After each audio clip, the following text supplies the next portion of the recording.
గ్రామంలో శ్రీ సత్యసాయి రామానంద యోగి రామయ్య ఆధ్వర్యంలో ఆధ్యాత్మిక కళా కేంద్రం ఘనంగా ప్రారంభమైంది. ఈ కార్యక్రమంలో కేంద్ర మంత్రి శ్రీనివాస్ వర్మ, ప్రభుత్వ విప్ బొలిశెట్టి శ్రీనివాసులు ముఖ్య అతిథులుగా పాల్గొని కళా కేంద్రాన్ని ప్రారంభించారు. సమాజంలో ఆధ్యాత్మిక విలువలు పెంపొందించడానికి ఇలాంటి కేంద్రాలు కీలకమని పేర్కొన్నారు.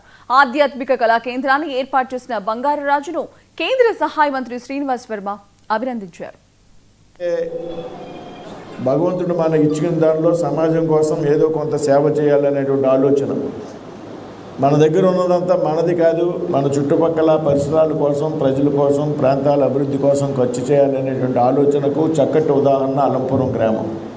అది వేళ బంగారరాజు గారి ద్వారా కానివ్వండి, వెంకటరమణ ట్రస్ట్ నడుపుతున్నటువంటి కృష్ణరాజు గారి ద్వారా కానివ్వండి, ఇటువంటి కార్యక్రమాలు చేసేటువంటి వ్యక్తులు చాలా బహు అరుదుగా ఉంటారు.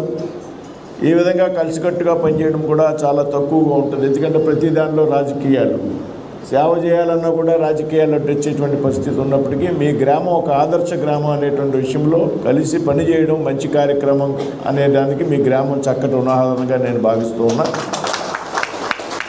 మరి వేళ బంగారరాజు గారు తలపెట్టినటువంటి కార్యక్రమం ఏదైతే ఉందో, మరి తండ్రి గారు రామానంద యోగి గారి యొక్క ఆశీస్సుల కారణంగా ఇవాళ ఈ గ్రామంలో ఉన్నటువంటి ఈ భవనాన్ని ఒక మంచి సేవా కార్యక్రమాలకు వినియోగించుకునే విధంగా, ఎటువంటి పెద్దగా డబ్బులు కూడా వసూలు చేయకుండా, అది వివాహాలు కానివ్వండి, ఆధ్యాత్మిక కార్యక్రమాలు కానివ్వండి, యోగాకు సంబంధించినటువంటి కార్యక్రమాలు కానివ్వండి, ఏదైతే సమాజ సేవకు గ్రామానికి ఉపయోగపడేటువంటి కార్యక్రమాలు ఉన్నాయో వాటిని ఉచితంగా నిర్వహించేలాగా ఈవేళ ఇవ్వడం అనేది ఆయన యొక్క దాతృత్వానికి నిదర్శనంగా నేను భావిస్తున్నాను. ప్రత్యేకంగా మనందరూ కూడా